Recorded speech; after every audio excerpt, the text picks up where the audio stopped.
Hi, this is Scott Garibay, and today we're going to talk about what kind of 5th edition dungeon master you are, okay? Because I think there are three kinds of dungeon masters. There are high demand dungeon masters. There are make demands dungeon masters. There are in demand dungeon masters, and there are serviceable dungeon masters. Do you know what kind you are? All right, let's talk about it. All right, so I just finished an incredible movie. It's an important movie. I just finished Unforgivable 2021. It was made by Sandra Bullock. It is an important movie. In my humble opinion, it is an important movie. It is not a good movie, and it is not an enjoyable movie, okay?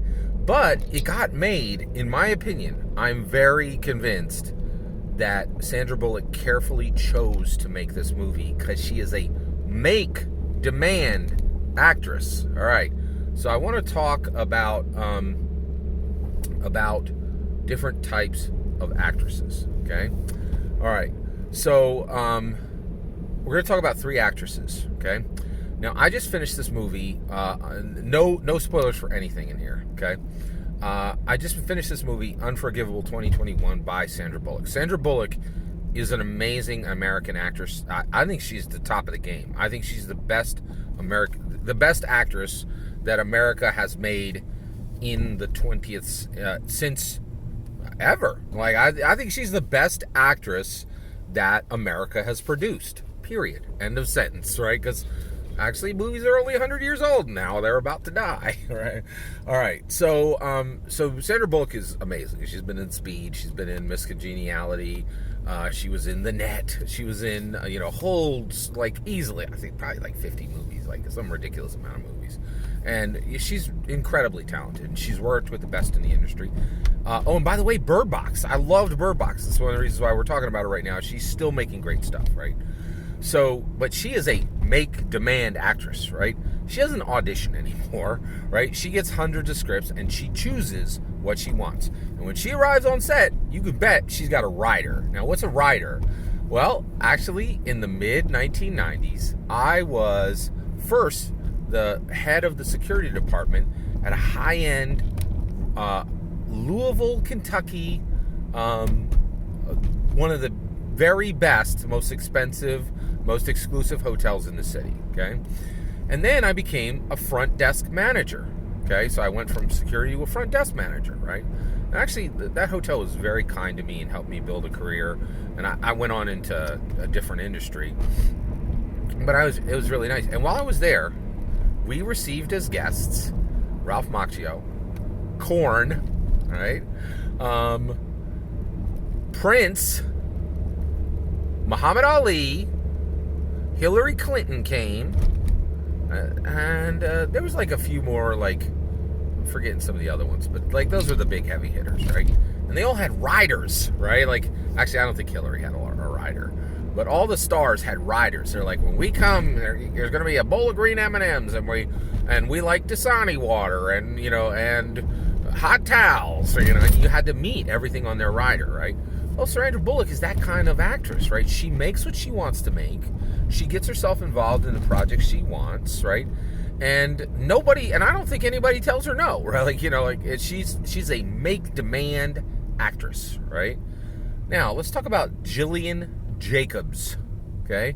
Jillian Jacobs is the woman who played Britta on Community. I'm rewatching that show right now. It is spectacular. It is so much better than I remember it being. I also think I was watching it live when it was on. I think there were like weeks I missed, so I don't think I saw all of Community. But it's on Netflix, and I'm watching through the entire Community, and it is spectacular. It is so good. And Britta, right, is on that show, okay? And now she's off of that show, Jillian Jacobs, and she's an actress, right? And she's an in-demand actress, right? But I'll tell you right now, I think that Jillian Jacobs is going to auditions, right? She's like, I want to be in the next Marvel movie. Can you get me a slot to play Shadowcat? And if she, and if like they're like, hey, we want Shadowcat, right? Sandra Bullock would just call up and like, I'm Shadowcat, or whatever. Like, you put me in the Marvel, I'm ready to go, right? Like, I don't think she hears no anymore. I really don't. Like, Sandra Bullock is, she has that kind of pull in Hollywood, right? But Jillian Jacobs doesn't have that kind of pull, right? Like, I think she definitely says no to scripts, and she's like, oh, I'm not interested in that. But I also think she's like, hey, calls her agent, is like, I want to audition for this, right? But she's still auditioning. She is in demand, right? And if she gets a job, right, I'm sure there's a writer, but the writer's going to be like, make sure there's Diet Coke in the fridge, right? Not like, get a whole bunch of M&Ms and just get the green ones and pick out all the ones but the green ones, right? She's an in-demand actress, okay? Now, I just recently watched another show. I will recommend it. It was fun. It wasn't the best show in the world, but it was fun, right? It was called Pretty Smart, and it was a brand new 2021 Netflix sitcom, okay? And there's a woman in there by the name of Olivia Macklin, okay? And she plays Chelsea in the show, right? And the reality is she was serviceable in the role, right? Like, I was like, when I got done watching that show, I was like, that was a fun show. I really like this person. I really like this person. And then I thought about Chelsea, and I was like, I would have cast her with this, right? Like, and the thing is, I think Olivia Macklin, she's a serviceable actress, right? Now, it's totally okay. She's also she's building a career, right?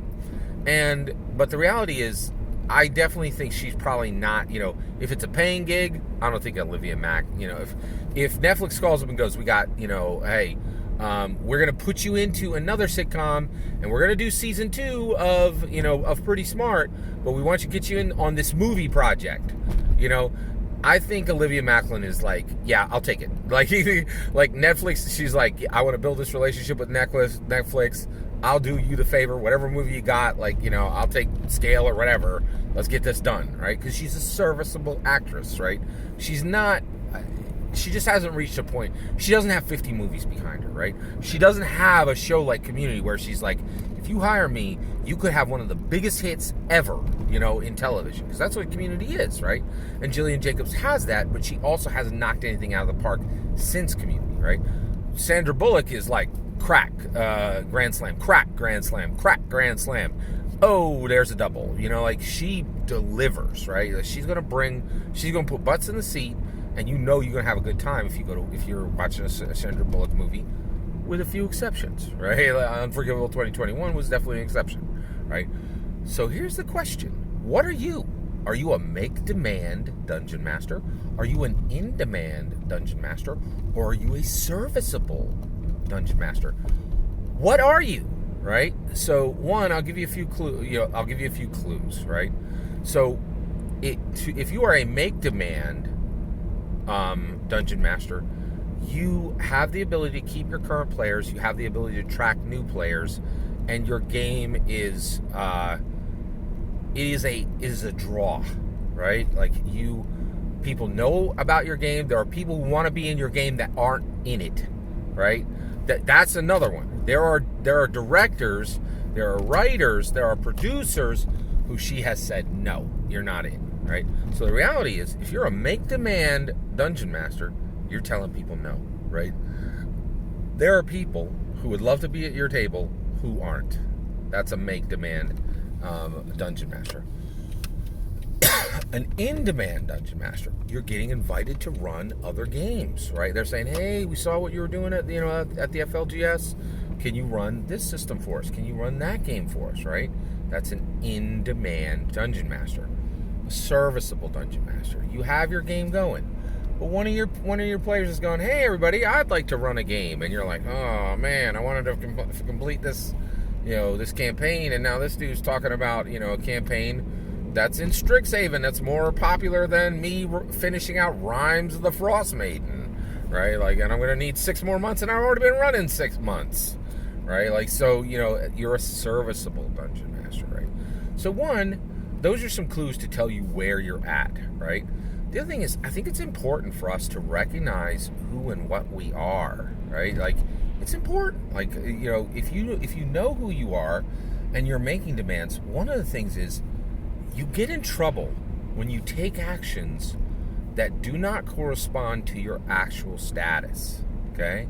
And so basically, you might think you're a make demands, dungeon master, but you might only be in demand, right? You might think you're an in demand, but you're only serviceable. It also goes the other way around. You may be an in demand dungeon master, but you have low self-esteem, and you actually only think you're a serviceable one, right? And maybe you don't know how to handle your players, right? But the thing is, you should take the time to figure out what you are, right? And then here's the other one. Put on the cloak, right? If you're a make demand dungeon master, act like it, right? Make sure that you got the green M&Ms, right? And the biggest thing there is make sure that you have high quality players, right? If you have scrub players, get rid of them, right? And replace them with more top tier players. And here's what I'm saying, the people who were cast in Pretty Smart, they got a few more years before they're going to get cast in a Sandra Bullock movie, not as extras, right? If you're going to have lines with Sandra Bullock, you need to be at the top of your game, right? So if you're a make demand dungeon master, make sure your players are at the level you are, right? And the other thing, here's the other one, right? I recently realized this, right? I absolutely detest 4-hour games. I stand against them. I'm opposed to them, right? And I impose this on my players, right?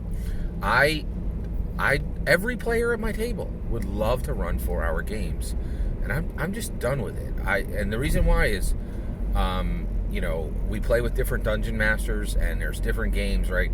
And I just absolutely refuse to be at an hour and 45 minutes into a game, and I'm like, oh, I'm not having fun. And there's 2 hours and 15 minutes of this left, right?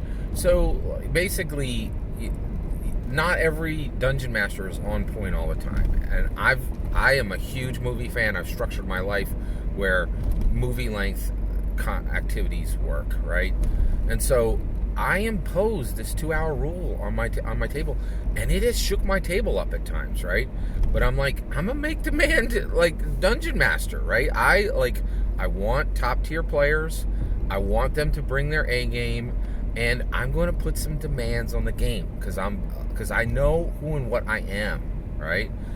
And this is what I'm saying to you: for the sake of your table, for the sake of yourself, for the sake of the Dungeons and Dragons 5th edition community, know what you are. Are you a service? Figure it out, right? And don't ask your players, right? You probably want to ask another dungeon master. Explain your situation and tell them the reactions of your players, right? And then ask them, hey, who am I? Am I a serviceable dungeon master? Am I a serviceable 5th edition dungeon master? Am I an in-demand 5th edition dungeon master, or am I a make-demand dungeon master? And then own your role, accept it, be it, right? Move into it, right? And then also, if you're serviceable, keep working. Get to the in-demand slot. If you're in demand, do something to make the jump, to make demand dungeon master, okay? So I was really blown away by this movie, Unforgivable 2021. I was shocked how much I learned from it. I was shocked how not good of a movie it was. I was shocked by how much I didn't enjoy it, but how much it really made me think, right? So all that's my opinion. I'd love to hear, who are you? Are you a serviceable dungeon master? Are you an in-demand dungeon master? Or are you a make-demand dungeon master? I'd love to hear what you are, right? I think I'm a make-demand dungeon. I literally make demands of my players, right? And my table, is, and actually, we are right back. We got, we have our core 4 starters, right? And we're rolling, man. So we definitely had a rocky road, but we're back. I'm very glad we're back. And the only reason we're back is because I have forgiving players who love Dungeons and Dragons 5th edition as much as I do. Maybe not as, I'm not sure anybody on the planet loves Dungeons and Dragons 5th edition as much as I do, but very much. And I am very fortunate to have good friends. All that's my opinion. I'd love to hear it. Let me know what you are in the comments below. Please consider liking and subscribing. And have a wonderful millennium.